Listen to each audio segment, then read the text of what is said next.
这节我们介绍一个 Final Cut Pro 的扩展插件，就是这个 Frame。这个插件是比较适合团队协同合作的一个插件。这个插件呢，在国内的这个后期流程中呢，用的比较少。其中一个原因就是它给的这个云端的空间只有 1.5G， 非常的小。如果说你需要更大的空间的话，是需要付费的。但是它的功能是很不错的，所以我们今天来说一下。首先你要在它的官网，我们要注册一个账号，我这里已经注册过了，我先登录一下。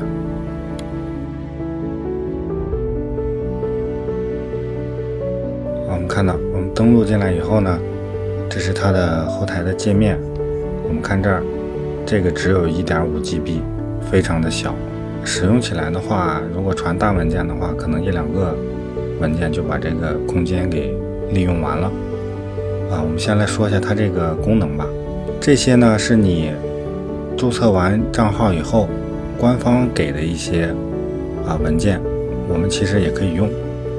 然后这是文件夹，如果你的团队有3-4个人的话，大家都需要注册一个账号，然后在这里点这个加号。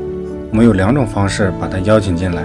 第一种方式呢，是我们输入它的这个邮箱，然后给它发这个邮件，把它邀请进来。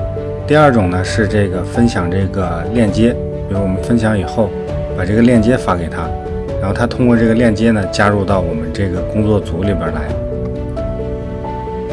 这是网页版的，我们还需要在电脑上装一个 app， 就是这个我已经登录完了。然后我们打开 Final Cut， 我们看到左上角这个地方会出现一个 Frame 的图标，我们点击打开扩展，需要我们输入一下密码。好，我们看到这就是这个我们 Frame 的这个在 Final 里的扩展界面。这个是我们刚才在网站我们的后台看到的一些视频，我们可以直接在这里预览。预览的同时呢，你可以对这个视频来做标注。比如说这里我觉得草的颜色需要再调整一下，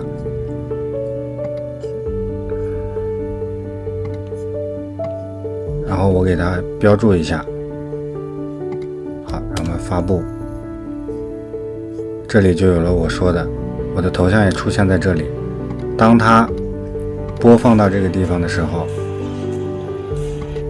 大家都会点这个头像，这儿会看到我说的草的颜色需要调整一下，然后我画了一个圈这个是这样的。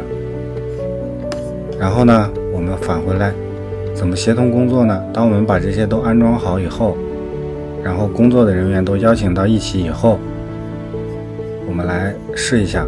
比如我想把这个视频分享到这个工作的窗口里，让大家都拿到这个东西，那我们可以在这里新建一个项目，比如说还是 test，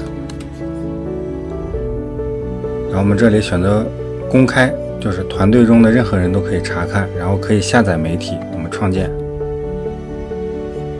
我们把这个拖到这里，它要上传。上传完成要生成缩略图。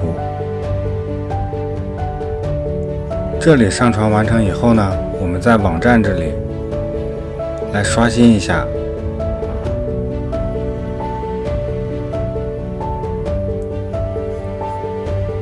我们看旁边会有我们刚才创建的这个项目，我们点进去，也可以看到我刚才上传的这段视频。我们这个视频上传上来以后呢，团队里所有的人都可以看到，也可以实时预览。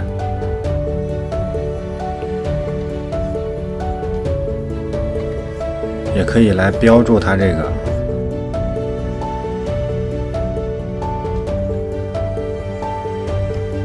我可以随便标注一些，这是我刚才标注的。当我们预览完成以后呢，我们可以直接把它拖到 Final 上。我们点击允许，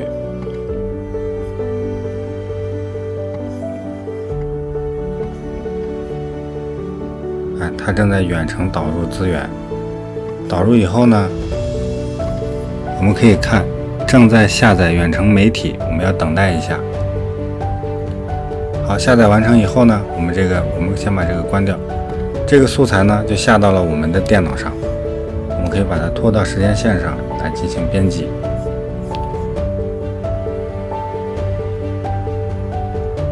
当然你上传别的东西也是可以的，你上传图片啊，或者是一些音乐呀，都是可以的。这个扩展插件在当前这个疫情的形势下呢，还是比较方便的。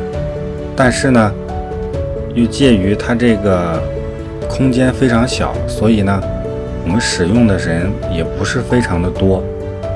但是呢，我还是给大家介绍一下，如果你正好有一个3到4人的小团队，我觉得使用一下这个插件还是不错的，也是比较提高这个工作效率的，团队协作方面的能力。